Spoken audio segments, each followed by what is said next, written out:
I want to talk about a subject that people have been interested in for quite a long time and have asked me a lot of questions in the past, but I didn't feel there was a need to speak much about it. I'm going to go into a little bit of detail about it, but not too much because it's not really necessary for the ordinary layperson. And what I'm going to talk about is trances. Trances, trances. Now, trances is not a phenomenon that belongs to any country, religion, or culture. All cultures, all religions, all countries, from time immemorial, have witnessed people take trances. Now, true to observation, some are not real trances, some are people trying to get attention. Some are some type of mental health disorder where they have different types of personalities. Some are just for attention, but some are definitely real. Now, what a trance is we have passageways through our body. Those passageways in Tibetan we call tsa. And in Chinese, it is something like where the qi flows. Okay? And we basically have 72,000 channels throughout our body that goes from the bottom of our toes to the top of our head, and they intersect at different points, such as the crown, the forehead, the throat, the heart, the navel, and the secret area. When they intersect at that place, these veins or these passageways, they're called chakras.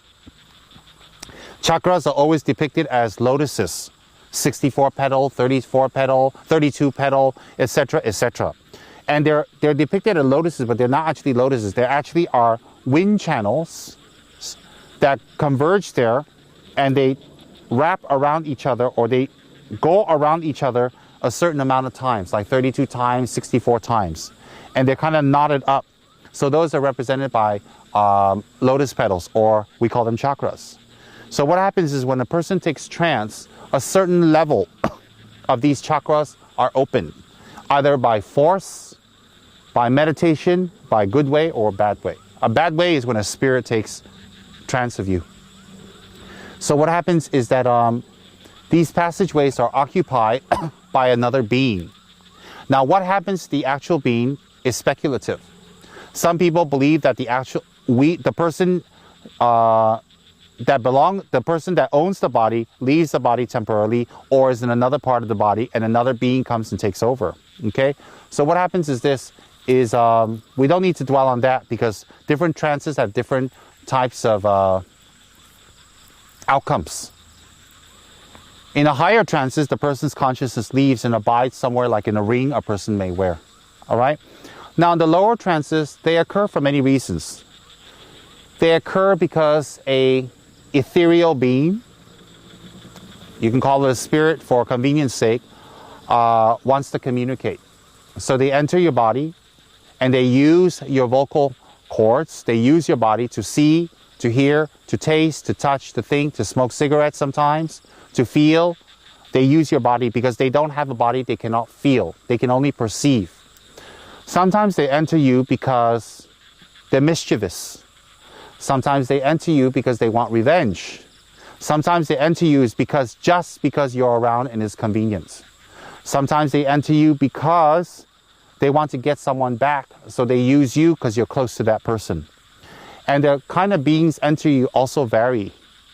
The beings that enter you can be high-level beings, low-level beings, mischievous beings, good beings, bad beings, evil beings, mediocre beings.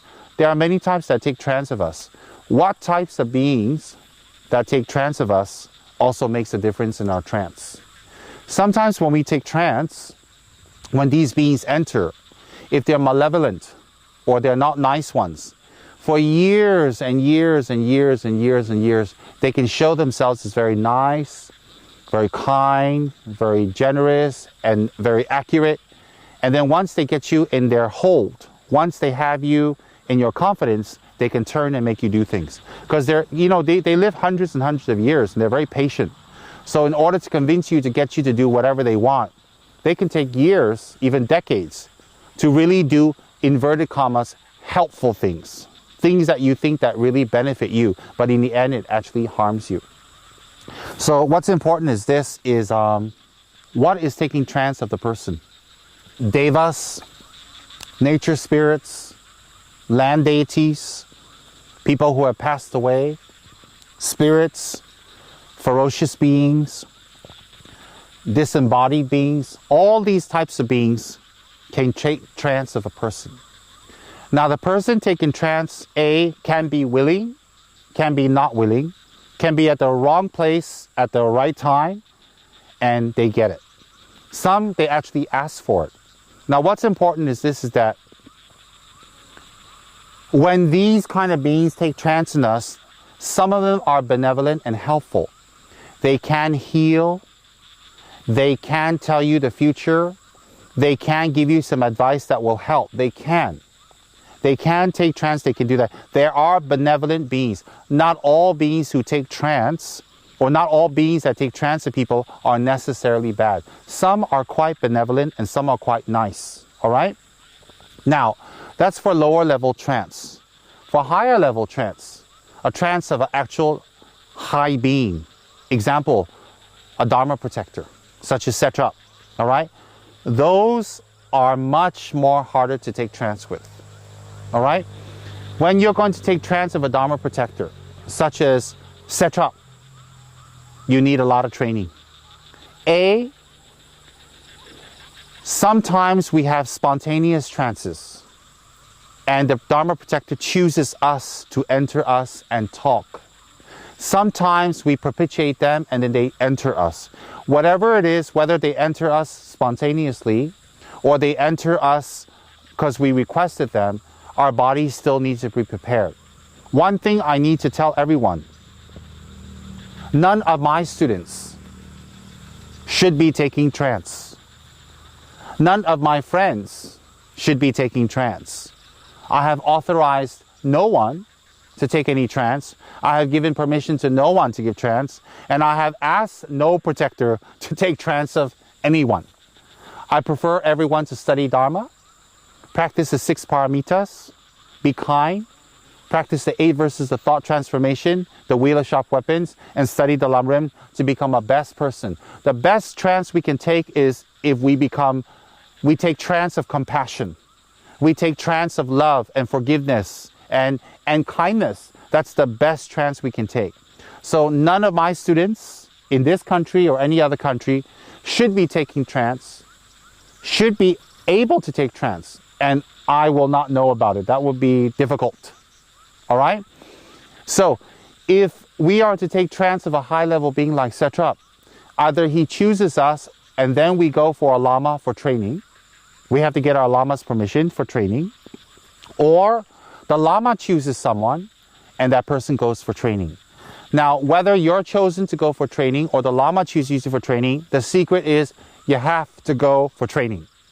This is the basic, fundamental, rudimentary training that you need to go for before you become a trancer, an oracle, okay? A vehicle for something high to speak through. A, you need to have refuge. Refuge protects you from all the negative beings that may potentially take trance and harm you. Number 2, you need to go for a tsako. A tsako is a special ritual done by a qualified Lama that opens up your chakra so that beings can enter you, higher beings can enter you, lower beings cannot. After you do that, then the Lama will give you Lama Tsongkhapa's empowerment, and you will do a Lama Tsongkhapa retreat. The retreat you need to do will take about a month to a month and a half to 2 months, where you do the meditations of Lama Tsongkhapa combined with Lama Chöpa. So you do a Lama Chöpa, which is Guru Puja, combined with Lama Tsongkhapa's practice with offerings and tormas every single day. And then you need to do Lama Tsongkhapa's mantra. Simply to do Lama Tsongkhapa's mantra will not be fulfill the requirement. So what we need to do is we need to receive Lama Tsongkhapa's initiation from our qualified teacher, not from just anywhere. After receiving the initiation, we need to enter a retreat.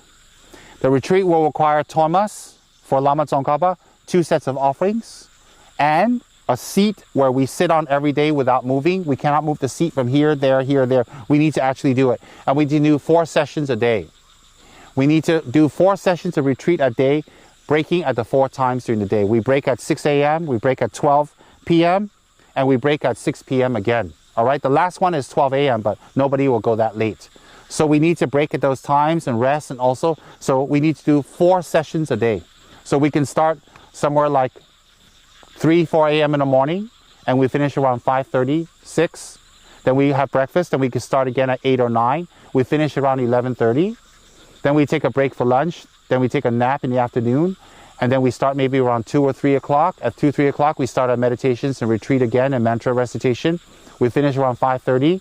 And then we take a break for dinner. Then we do our last session, the 4th session, which is around between 7:30 to 8 until maybe 9 or 10 o'clock. Then we prepare for bed or do whatever we need to do. We need to do those sessions every single day until we finish 100,000 miktemas. Just reciting the miktema is not the only thing you need to do. You need to recite the Lama Chopa, which is the Guru Puja written by the Panchen Rinpoche. Insert the Lama Tsongkhapa prayer, and then do the miktema, and then do the offerings, the Lama Tsongkhapa, the Dharma offerings, the outer offerings, the inner offerings, and then you need to do the visualizations, then you do the conclusion part. You need to do that 4 times a day until you finish 100,000 Lama Tsongkhapa's mantras. And when you finish the Lama Tsongkhapa mantras, there is no fire retreat required. After that should take you 1.5 months to 2 months for someone who's very diligent to do it well. All right? After you have finished that, then you will go to your teacher. You can either go for a Yamataka initiation or a Hayagriva initiation. Same thing. For Yamataka, minimum, you should do 1 million mantras. Yamataka has 4 mantras. The main mantra, you should do 1 million. The other ones, you should do 100,000 each. So Yamataka's mantra is quite long, about 40 to 45 pages. You need to do the outer offerings, the inner offerings. You need to do the 4 sessions per day. And if you do the Yamataka practice very well, then you can finish that in about 1 month and 1.5 months. Maybe 2 months. You need to do 1 million mantras and 100,000 of each of the other remaining mantras. And then what happens is, if you do Yamataka is of course wisdom Manjushri. If you do that very well, you will extend your life. You will remove all interferences. Spirits and demons and ghosts and scary makers and crazy makers and all that cannot disturb you, cannot come near you with Yamataka. No way. All right? On top of that, your winds, your channels, your drops, your chakras will be highly, highly charged and highly blessed. Cleaned. It's like sending someone to clean the road, ready for the king to come. So if a king is coming, a prime minister is coming, you're going to clean the road, put up banners and all that, isn't it? So you're going to clean, it's like cleaning your inner roads out. After that is done, then you go for your Lama to observe whether the retreat was effective or you should enter retreat again. Some people can enter retreat again. After you finish with the Yamataka or Hayagriva retreats, then you need to get the initiation of Satrap and do Satrap's retreat. Satrap's retreat requires 3 things.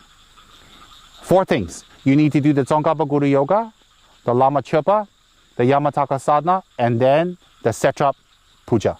So you need to do 4 recitations, 4 pujas, 4 rituals per day for 4 sessions a day. So that will take you likely about 3 months to 4 months. And then you do Satrap's mantra between 1 million to 10 million, depending on your body and how able and how ready you are. And then when you're done with that, in between the Lama will do Chaptru. Chaptru is a ritual to clean your psychic winds, clean your psychic energy, clean your psychic nerves. The Lama will bless you and observe you and watch you. Okay? And in between that, the Lama will call you to take some mini trances to see if you can take trances already. He'll call Satrap. Sometimes Satrap will come for a few seconds and leave, but most likely the entourage will come first. Usually the entourage of Satrap will come first, the lower entourages. The lower entourages come and visit, say hello, move around a little bit, then they leave. Then the next set of entourages, the next level come, the next level. Just like before the Prime Minister comes, you contact the lower PAs. Then they contact the upper PAs, and they contact the actual PA. The actual PA comes and scouts and recce's the place. Then the Prime Minister comes, all right? The Prime Minister doesn't come and sweep the road and recce himself. All right? So therefore, the lower entourages will come to your body to recce the place. But what they're doing is they're cleaning your body further to prepare for the king. All right? If your body is not prepared and the retreats are not done well, it will be a very, very, very excruciating, painful experience. Why? Because Satrap's energy is like fire coming in and going through, and it's like this. If the road is filled with rocks and stones and wood and all kinds of debris and potholes, when the Prime Minister comes in his car, it's going to be very painful, isn't it? Why? The car's going to be jumping up and down. So therefore, it's likened to cleaning the road. Now, this retreat process can be combined again with extra. Some people need extra practices. Sometimes they need extra Yamantaka. Sometimes they need to do extra Hayagriva. Some need to do more extra Vajrapani practices. Some oracles take up to 5 years to train. They do the pujas over and over and over again. They do the rituals and meditations over to clean their body. All right? And when they're taking trance, they never ever do it unsupervised. They never ever do it unsupervised without the Lama, whatever. Why? Because if they don't do it well, the wrong thing might enter and pretend it's Satrap. And then you're going to fall for it, okay? So what happens is it's a long procedure. It's a complicated procedure, but it's a procedure to safeguard your body from harm and interferences. So not simply anybody should take trance, or anybody can take trance. Now,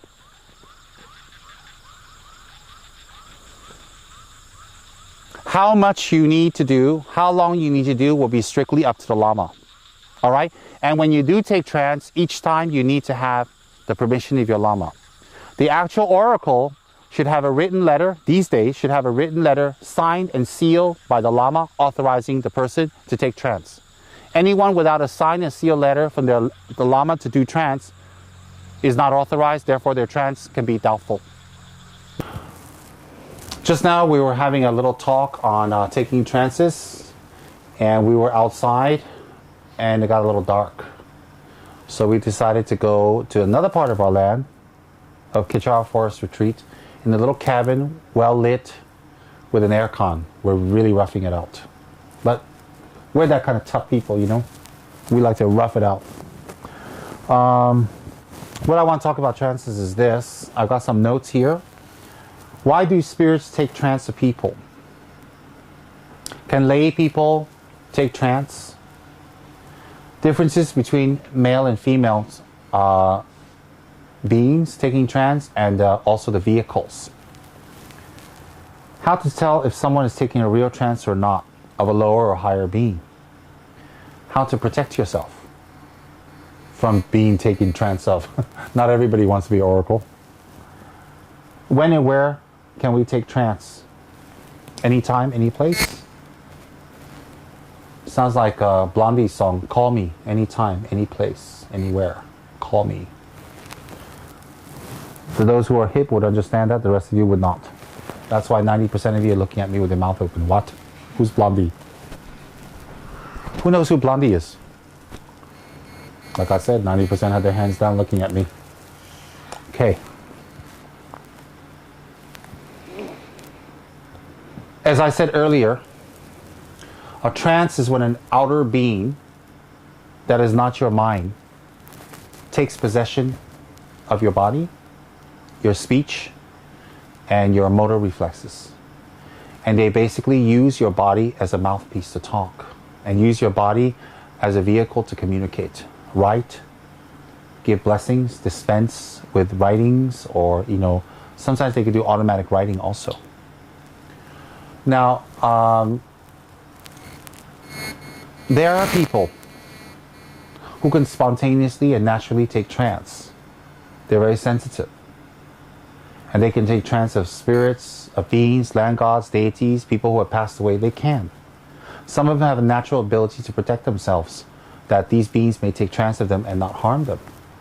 But some beings, they don't have a natural protection. So you may think to yourself, well, who does and who doesn't? That's the key. We don't know who has a natural protection and who doesn't have a natural protection. So we need to be careful and not get involved with trances. Okay, one thing I want to tell you.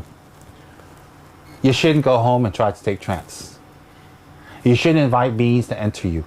You shouldn't invite anything to enter you. The only thing that should be inside of you is you. Okay? So you shouldn't invite anything to come, and you shouldn't admire people who can take trance. There's nothing to admire people who can take trance. Let me tell you why. Taking trance of a being, if it's a very high level being, it can be beneficial. If it's a low level being or a mediocre being, it can be harmful. So taking trance is not an extraordinary ability that you've achieved something high in meditation. Okay? So spirits take trance of people for many reasons. Some are quite helpful and they want to communicate messages, they want to help. Some are bound by a promise by someone else that they should help. So they take trance to talk and give warnings or give prophecies or tell you things that's going to happen in the future. Some take trance because they want to smoke a cigarette. They want to feel a drink on the tongue. They want to touch someone warm. They want to have some company. They want to feel alive again. They take trance just for a simple pleasure like that. Some take trance because they want to create harm and mischief. Some take trance because there's someone available. Okay? So there are many, many reasons. There's combinations of those reasons. So it's not a black and white kind of situation where you think that it's just like that and it's over. It's just that's why they took trance and it's over. There are many, many, many reasons. All right? Now, can lay people take trance? Male, female can take trance. Monks and nuns can take trance. Ordinary lay people can take trance. Again, the difference is not who can take trance. It's what is taking trance of you. I repeat, it isn't who can take trance, it's what. A male deity can take trance of a female, of a woman. A female deity can take trance of a man. So it has nothing to do with gender. It has nothing to do with your gender and who can enter who. And is a male oracle or a male person who is taking trance more powerful than female? Of course not. Again, it's not the vehicle taking trance.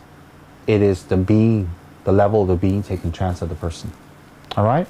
So therefore, who can take trance? Anyone. Can they take trance anywhere, any place, any time? Yes.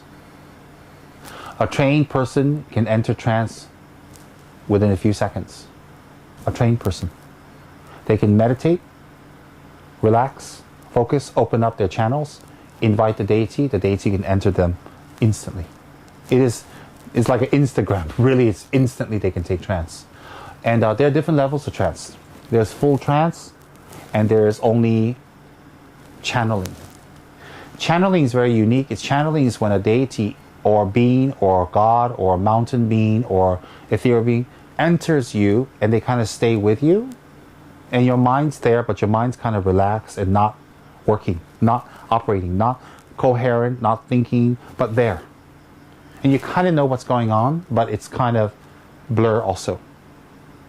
So channeling is when both of you are inside, which is something on the outside, calm, and it's very gentle, and something and yourself. That's channeling. Trance is when you're gone. You're totally gone. How is it like? When you take trance, you can see the deity come. You can, for example, you see Setrap's horse coming. Next thing you know, you fall asleep. And then it's black. So while Setrap's talking to the students and disciples or whomever, you have no idea whatsoever. He can be jumping up and down. He can be moving his head like this. He can be doing blessings, throwing rice. He can accept soap, accept drinks. You will not know. You'll be completely asleep. And if he drinks a lot of alcohol, if people offer him alcohol, and of course we won't, when you wake up, you won't be drunk. Not at all. But you smell of alcohol, but you won't be drunk. So therefore, when someone high level like Setrap takes trance, you'll see Setrap coming, or a red light. You'll see a red light, a red man, or like a horse coming, then you'll black out. You black out, you just fall into a sleep. And when you wake up, you drank something, you ate something, your body's tired, your limbs hurt, your neck hurt, your arms hurt, and you're stiff and you can't move because it was really intense, right? But it's like waking up. That's why usually people who take trance of wrathful deities, they have someone come and massage them afterwards, because they literally wake up and their bodies are very stiff. Your neck is stiff. You know why? Because something very powerful the size of a mountain enters something teeny, your own body, and they're using your body to move, to talk, to operate, to do things. to function, to dance, to do blessings, to accept soul, to walk around, and meet people. And their energy is very intense. So when they leave the body, they're very tired. They're very exhausted, and their bodies will be stiff. But they recover very fast. There's no long-term damage. None. So therefore, full trance is literally, you see the deity, some form of the deity. Some people see a light. Some people see a horse. Some people see a red man. Some people just see a glow. And when they see that setup coming, they go to sleep. And when setup leaves, they wake up. And when they wake up, they remember nothing. They see nothing. They heard nothing. Nothing. It's totally, they go to sleep. That is a full trance. When they channel, they can feel it coming, or sometimes they can see it coming. Depends on the channeler. They can sometimes see, sometimes they have clairaudience, means they can hear. Sometimes they have clairvoyance, they can see. Sometimes they have a sense, they can feel, and then it enters them. And when it enters them, they're there, but they're very dormant. So the being is talking instead, the high-level being or whatever is talking and doing their thing. And once they leave, they can have some pains and problems, for a little while, but it's not as intense as full trance. Why is not as intense as full trance? Because when those enter, they don't take full, complete control. They only take partial control. That's called channeling. Okay? What channels in a person and what takes trance in a person? Same thing. You can channel gods, devas, beings, spirits, nagas, high-level protectors. There are cases of people able to channel Chenizik, Avalokiteshvara, Kalarupa, Bandinlamo, Mahakala. There are people who can take trance or channel that, but those like 1 out of 10 billion. That's a very rare type of oracle. That's not a normal oracle. There are oracles in the past because the High Lamas told me. One High Lama told me Gen Nima in Ganden Monastery. He told me there are oracles who can take trance of Kalarupa, Mahakala. How cool is that? And Bandinlamo. They can. But those are very rare oracles. Very rare. Okay? So, male deities or male beings can take trance of both male and female.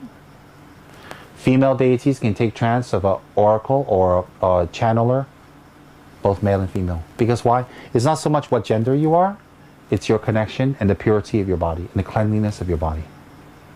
Okay? How can you tell someone taking a real trance? Very simple. Write something on a piece of paper, put it behind your hands and ask them, what does it say? So if they're taking real trance, they'll tell you. That's if they're up for the challenge. Very simple. Isn't that good? So how do you tell if someone's taking real trance? Like you have a friend who loves attention, and they're telling you they're taking trance, etc. You're like, okay. You write something there. Dear etc. What did I write? If etc. tells you the right thing, you better say sorry, etc. Apologize real quick. But if etc. tells you the wrong thing, they're taking trance, or if they lead trance real quick. I met an oracle when I sent someone there to ask him questions. He took out of trance real quick. I'm like, in Penang. Real quick, that guy went out of trance. Oh, I'm too tired now. I'm like, So how do you tell if they're in trance or not? Write something on a piece of paper, put it behind you and ask, what did I write? Isn't that easy? Do you guys need to be High Lamas to do that? No. And if they're really taking trance, they'll be able to tell you, right? And if they tell you the right thing, the next thing you should do is you write a question, what's the next lottery number, please, for 10 million, so we can build KFR. Right, real quick. Wouldn't that be great? All of you get 10 million, 10 million, 10 million. Of course, I get 20%. KFR lah. Okay? So how can you tell if they're taking real trance or not? You can test them. Because the real oracles in Ganden in the past, when they take trance, they have records of what they asked them 30, 40 years ago with this person at this time. And they take it out and they say, 30 years ago, at this time, with this person, they ask you this question, what was your answer? And they'll tell you precisely what was said. And remember, they get thousands of answers per month. They'll tell you precisely. And details. And sometimes, let's say that you have Oracle A, they took trance and they gave answers to Paris. Then Oracle A, is not available anymore, or he's passed away, or he's too old, and Oracle B takes trance. So you can ask Oracle B in trance, what did you tell Miss Paris 45 years ago through the first Oracle at this time on this day? And this one will tell you exactly what he said. That's how you can tell if they're real. Isn't that amazing? It's not amazing because the deities are omniscience. Satrap has omniscience. He never forgets anything. And if he said it, he'll tell you. Even if another one said it, he'll tell you because he has clairvoyance. But if you write number 3 and your friend takes trance and they tell you it's number 2, see you later, Buster. Bust it. So we can start a new organization, Trance Busters. We'll have some business too. Isn't that an easy way to test them? Of course you do it respectfully. May I please ask you what's on this piece of paper? I don't mean any disrespect. And you write it and you put it back. Draw a little circle, a little triangle, a little eye. Maybe you draw the dollar sign. Stick it behind. What's on the paper? Easy or not? How to protect yourself from trance. That's a good one. I don't think most of you need to worry because I think most of you are not going to take trance. I think 99.9% of you don't have the potential to take trance or need to take trance or will take trance. So I don't think you need to worry. But if in the past you've experienced something funny, a little funny sensation, or you're sensitive, or you have the third eye, or you're a little worried about because you go to, always near cemeteries and whatever, well, there's a few practices you can do. You can engage in Singdoma's practice. Simha Mukta. You can engage in Singdoma's practice, her praise, her mantra, and her prayer is 1 page. Singdoma is a lion-faced Dakini. Many wishes can be fulfilled by reciting her mantra. She's very fierce, very potent. That's one. Second thing you can do is you can do the mantra and the practice of the 1,000 face, arm, and legged Buddha Dukar. You can do God's practice and praise and offerings and mantra, you'll be safe. Another one you can do is Black Manjushri. Another one you can do is Satrap, Yamataka, Benden Hamo. No problem. Any of those practices will be very good to protect you. If you start one of those practices, you do it continuously, then you don't have to worry anymore. Why? Because when you pray or do meditations or practice of Singdongma, Dukar, Satrap, Benden Hamo, they're fully enlightened beings. Nothing can penetrate their blessings. Nothing can penetrate their protection of you. Nothing. Okay? And if some of you had the third eye, because I get asked this quite a lot, and some of you do, I've tested some people, they really do have the third eye. I tested someone last week, they're very accurate. A young girl, by the way. She can tell you what's standing there, what they look like, how many, very clearly. And she's not making it up. I tested her, she's quite accurate. But she doesn't like it. Because all kinds of funny things appear to her and scare her. Of course it scares her, she doesn't understand. So some of you have the third eye, which is you can see things. They always appear to you, they always talk to you, they always, disturb you, they always want attention, they want your help. If you find that you don't want that gift or that third eye, this is what you can do. You can engage in Singdoma's practice intensely, Dukkha's practice, Black Manjushri's practice, or Vajrapani's practice. You can even engage in Hayagriva's practice. Okay? Hayagriva, Vajrapani, Dukkha, and Singdoma, you can do. You can do. If you have initiation, you can do the extended practice. If you don't have initiation, you can do the praise and the mantra. So you can do Black Manjushri, Hayagriva, Satrap, as I mentioned earlier. You can do Singdoma. Any of those will be fine. Where do you get the information from? You can Google. And some of these prayers I have on my blog site. You just go to the sadhana section and you can download. As time goes on, I'll make more practices available for people. And many of the practices I have available on my blog site, I actually make it for non-initiates. Because I don't believe in initiating people into higher tantras until they're totally ready. and after they've been trained well. I don't simply give initiation. So the practices I give on my blog are for non-initiates that you can do. So do you need the permission of a Lama? Do you need the initiation of a Lama? You don't. Just to answer questions, you don't need it. So you can do Dukkar, Singdoma, Black Manjushri, etc., Pendant Lhamo, Hayagriva, any of those. How do you do those practices? You have an image of that deity, that Buddha. You have a little shrine to them, a shrine from your heart, some incense. You can do their praise, and then you can do their mantra. Prior to the praise, you can do refuge, the 4 immeasurables, the 8 verses of thought transformation, and then you can do the deity's praise, Praise, and then the mantra. I repeat, any of those deities, you don't officially need initiation to do because you're not doing the actual meditation on them. You're just asking for protection. So if you're asking for protection, you don't need the initiation. If you want to go into deeper practice with them, you need initiation. All right? So what happens, you can do their praise. You start with refuge, Namo Guru Be, Namo Buddhaya, Namo Dhammaya, Namo Sanghaya, 3 times. The 4 immeasurables, the 8 verses of thought transformation, and then the praise of the deity, and then the mantras. For example, Singdoma's mantras, Aka, Samaraza, Shandarasa, Maraya Pe. Aka, Samaraza, Shandarasa, Maraya Pe. Aka, Samaraza, Shandarasa, Maraya Pe. Or you can do Dukkas, Omasita Ta Pa Che Hum Pe. Omasita Ta Pa Che Hum Pe. Omasita Ta Pa Che Hum Pe.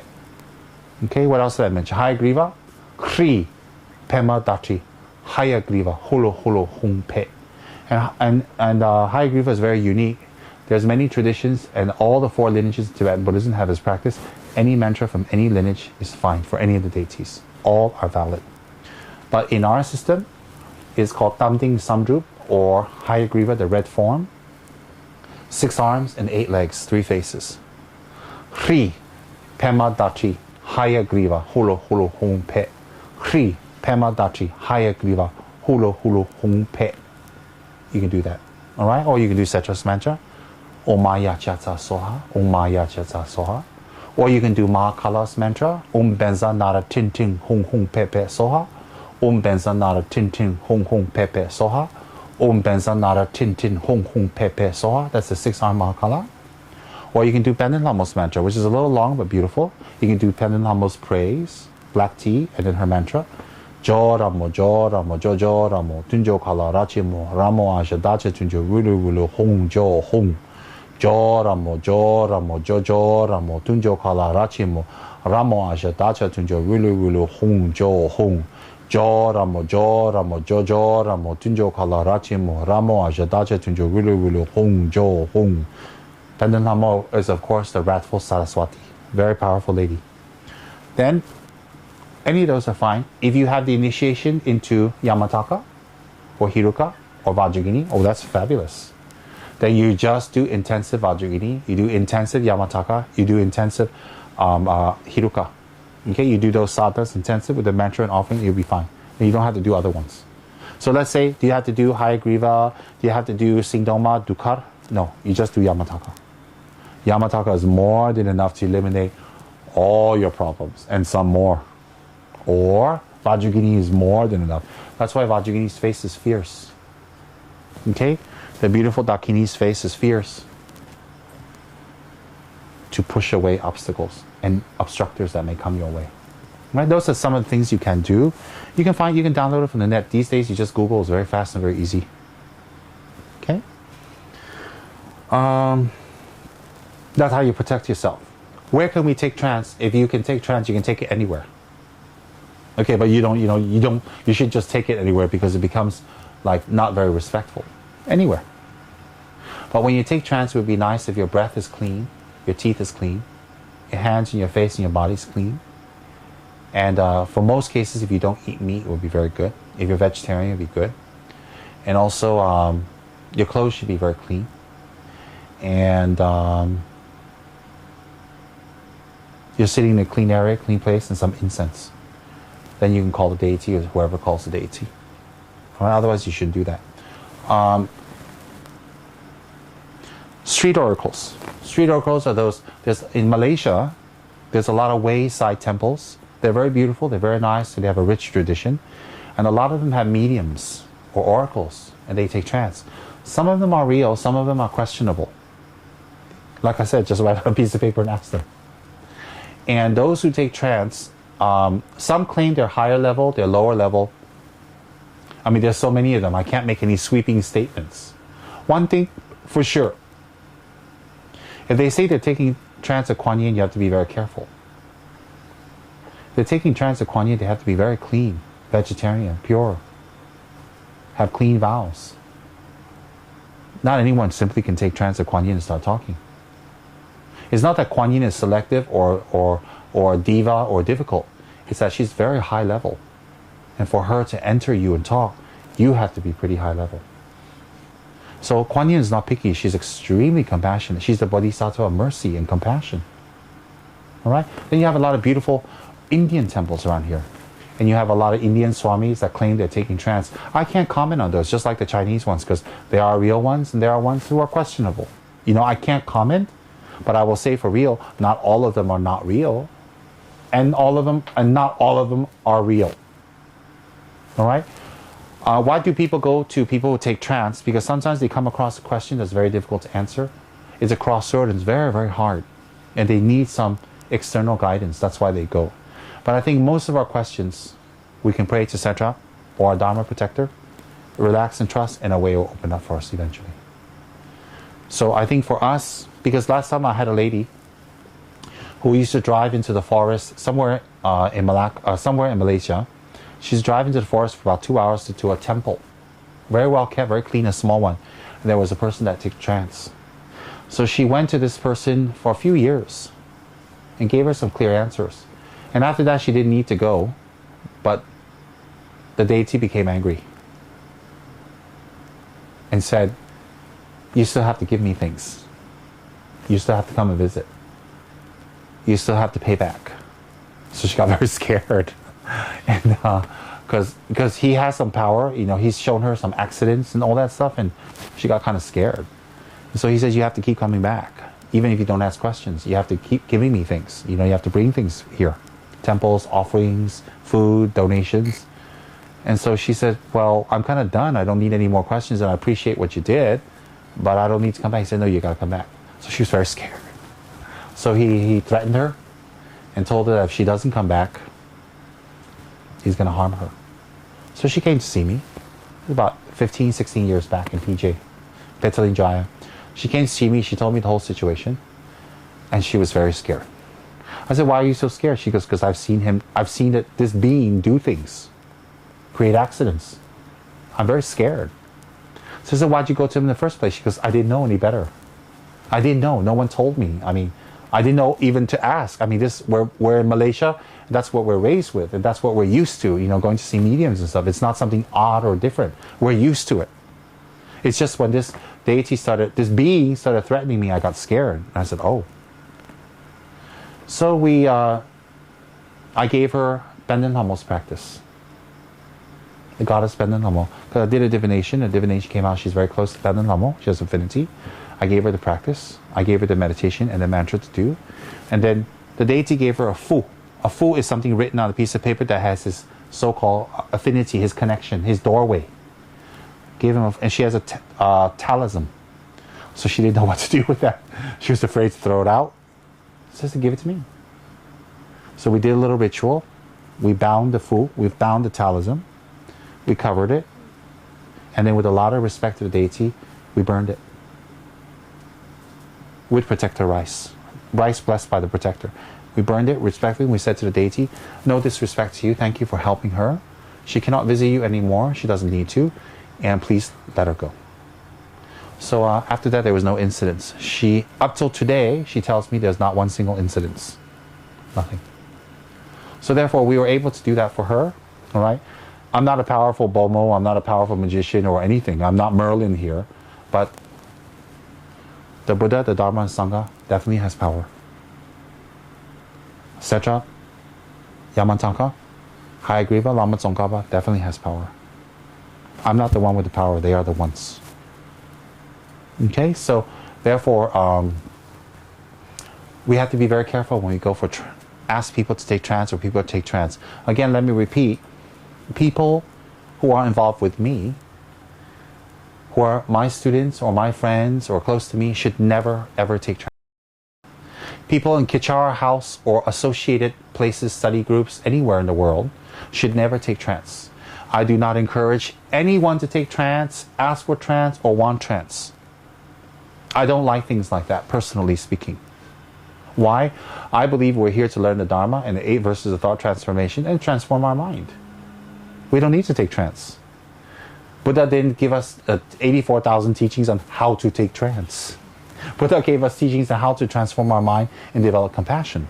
So I don't think we need to take trance. So let me repeat, people with Kichara House or associated or affiliated, or people come to Kichara House,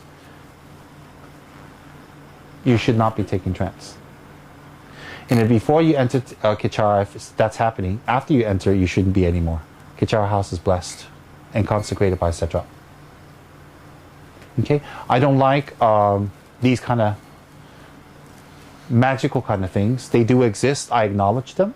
And I acknowledge devas, land gods, land spirits, tree spirits, mountain deities. I acknowledge they do exist. Buddha mentions them. They do exist. What I'm not acknowledging is our need to contact them to solve our problems. What I'm acknowledging is our need to solve our own problems with logic and Dharma and clarity and Lamrim. That's what I'm acknowledging. So those, am I saying the land gods are bad? No. Am I saying devas and nagas, all those who take trance of people are bad? No. I'm just saying that it would be better if we rely on the Dharma and logic and clear mind to make decisions. Why?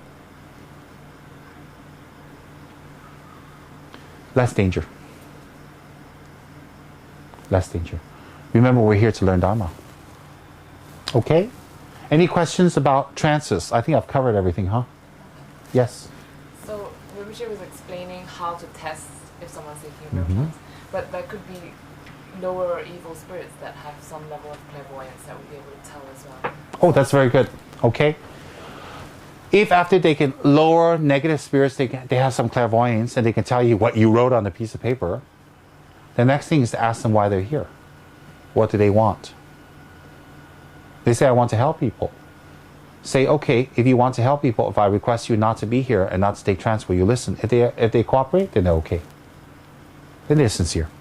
Then they say, okay, I'll listen, I'll cooperate. Say, okay, please don't take trance anymore. You can test them out like that.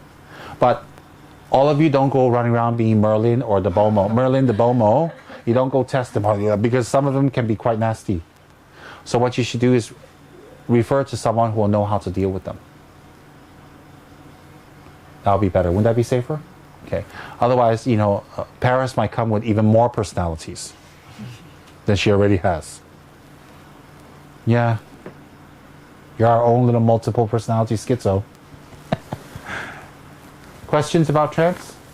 Yes. Let's say, nice hair.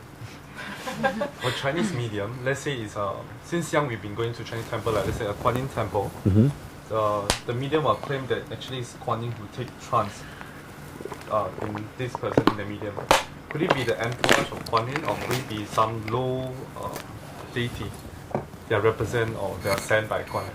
Or is this a as I mentioned before, there is no straight answer. Some of these people say they're taking trance of Kuan Yin or whatever. It could be Kuan Yin herself, rare. It could be her entourage. She's got entourage that's just as effective. Or it can be something that she sent. Or it could be not involved with her at all. Okay, my point is, it could be all of that. But how will you know? If you're not sure, better not be involved. So how will you know? I can't give you a straight answer for that because all these mediums are different. Some are real. Some are not.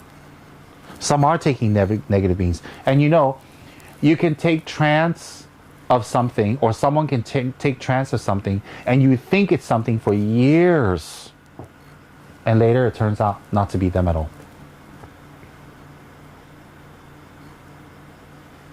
And that's the scary part. So Brian asked a very logical question. How do you know if it's really Kuan Yin or Kuan Yin's entourage? You don't. That's why you don't get involved. You don't. I don't. You don't. So we don't get involved. But we know Lam Rim is good. We know Tsongkhapa is excellent. We know Sing Noma is wonderful, and Dukkha is excellent, and Manjushri is beyond question, and Yamataka is fully enlightened Buddha. We know that. So we might as well get involved with that. With Lam Rim, 8 verses, the 3 jewels, refuge, compassion, we should get involved with that. These other things we shouldn't get involved, not because we disrespect them, but because we really don't know. Do I think all mediums should not take trance and talk? No, I think some should take trance and talk and help people.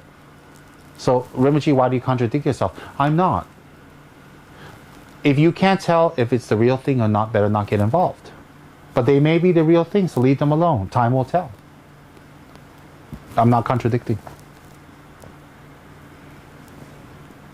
And there are many people around the world from all countries, all cultures, all races, all continents, for thousands and thousands of years who take trance of different beings. Shamans, they're real. They are ones that are real. I cannot sit here and say they're all demons, they're evil, they're spirits. No, they're not. There are some mountain spirits, mountain beings who are very helpful and very nice. They're very benign. They're just helpful beings. Just like people, there are people who will really help you. You know, you're carrying shopping bags, they open the door for you. Some of you are carrying shopping bags, they just look at you. I mean, they're just like people. Okay, so what we need to do is, just like with people, we got to be careful. Aren't we careful with people? There you go. Same thing. There are very helpful people. There are people who have other intentions. Just like with these ethereal, non-physical beings, whatever label you want to give them, they can be helpful, they can be not helpful. So all cultures have this in their culture, and we respect them all. The American Indians have shamans. The South American Indians have shamans. The Chinese, the Indians, the Mongolians, the Tibetans, the Europeans, the pre-Christian times, they have shamans. And are they bad? No, they're not. They're not. They are genuine people who take trance, who genuinely take trance to help people. I've met people who take trance to help people. They are. There was one lady from Ladakh. And she used to take natural trance of a mountain female goddess. And she came to see my teacher. My teacher, in fact, instead of expelling the being, blessed her, put her in retreat, cleared her body, and now she takes trance of her whenever requested. So she has a special costume and uniform. She has a 5 Daini Buddha's crown. She has a special upper cloth. She has a special skirt. She has special food, offerings, and plates and all that. And she does her prayers, and the deity will enter. And you know what she does when she enters? She does healing. And my teacher told me the deity that enters her is very benign. Is not a Buddha. Is not a Bodhisattva. Is a very benign mountain lady. She's a healer. She's very nice. She's very gentle, and she's here to help people. And when she takes trance to that lady, it does no damage to people, and she doesn't want anything. She doesn't say, "Oh, I gave you an answer. Give me this. Give me that. Give me cigarettes. Give me beer." Nothing. She comes and heals. And I went to see her once. She came to South India, not far from the monastery. And there was a lot of people who went to see her. I had a cyst. I didn't know it was a cyst. It was my first cyst ever. And it was on my arm here. And it was big and bulgy. And I feel it's kind of like soft. And it's weird. It's soft, but it doesn't have any pain. I didn't know what it was. I never had a cyst that time, so I didn't know what it was. And it was just big and it moved. So I was like, I wonder what that is, what kind of growth that is. And it really bulged, you know. It was really a big, big bulge. So I went to her, and nobody announced I was coming. There was a room full of people. There was monks and nuns there too. When I came in, she stood up. And she went like this to me. She said, "Rinpoche, how can I help you?" I was like, "Oh, I can see she has clairvoyance." Because no one made any announcements. I like to surprise visits without announcements, that they don't call people uninvited, correct?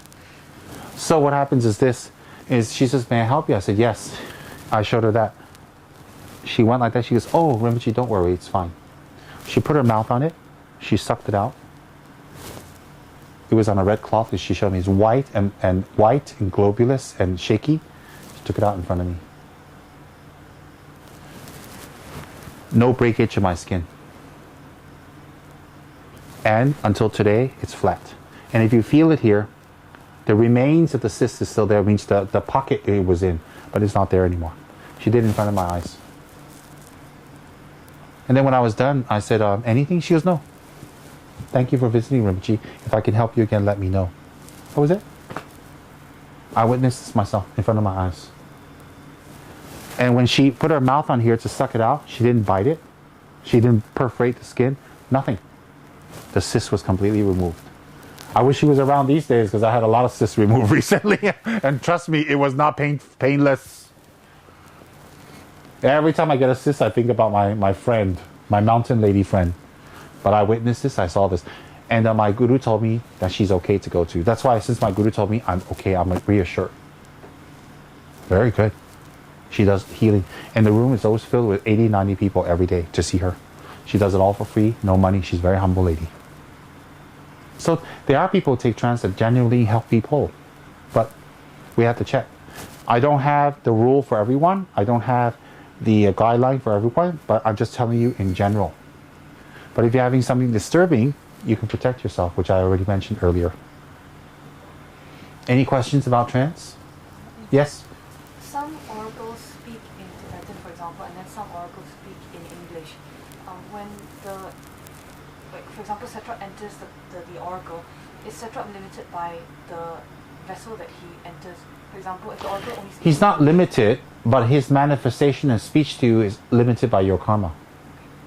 Sometimes Satrap can come and not speak and not do anything and have to leave because you don't have the karma to receive. You don't have the merits to receive. Okay? So Satrap's limitations, inverted commas, is not just from his side, it's from your side too. So, but to answer your question, usually, and this I don't know really why, usually whatever the oracle speaks, the deity entering will speak in the same language. Because it's like using a hotel room, you use what's there for you. So if you have a 5-star hotel with a fax machine and Wi-Fi and computers and jacuzzi, and you have a business center, you have a nice refrigerator stocked with food, David will be happy. Okay, if you go to a motel, you pay $7 an hour, all you get is a bed, and if you're lucky, a towel. You can't do much business there, right? You can't type or anything, no Wi-Fi. So it's like you may be the prime minister of the country, or you may be a PhD or a professor or the smartest person in the world, but if you go to a facility that the facility is not very there, you can't do much. So that's not so much the person, it's the facility. Likewise, the oracle affects the deity entering also. All right? But there have been cases, I have heard a few times from the High Lamas, that the oracles will come and the deities will enter the oracles and speak a language the oracle never spoke. I've heard that happen in the past, in certain situations. Okay, good question. Any other questions? Yes, Nadia.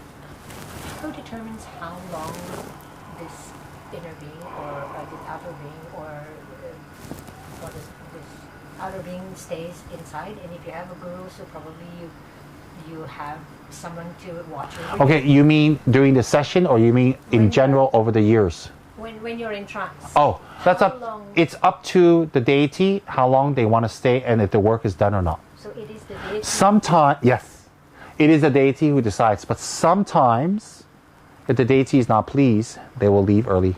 Okay. They won't accept your offerings or take your drink. They just leave if they're not pleased. There have been cases where Satrap has entered people and said to them, the advice I gave you, you never listened to, so you don't need to ask me, you do what you want. Goodbye. And he leaves. There's been cases like that. I was told directly by the oracles. And there are cases when Satrap enters, he hugs you. He shares a drink with you. He strokes you and he asks you, how can I help you? Why? Because you usually listen and you're kind, you're compassionate, you help people. So he helps you. There are cases like that. Can you imagine you have your tea ready, you have your talk ready, you have your biscuits, you have incense, everything ready, and Satrap comes and tells you, you usually don't listen to what I say, so you're not going to so you do what you like, and he leaves. He doesn't even take your tea. But when Satrap is happy, when Satrap comes, he'll take your tea, he'll take your incense, he'll accept all your offerings for you to collect merit because he's pleased. You say, why is he so not compassionate? He's very compassionate. For him not to stay and leave to give you a strong message, change.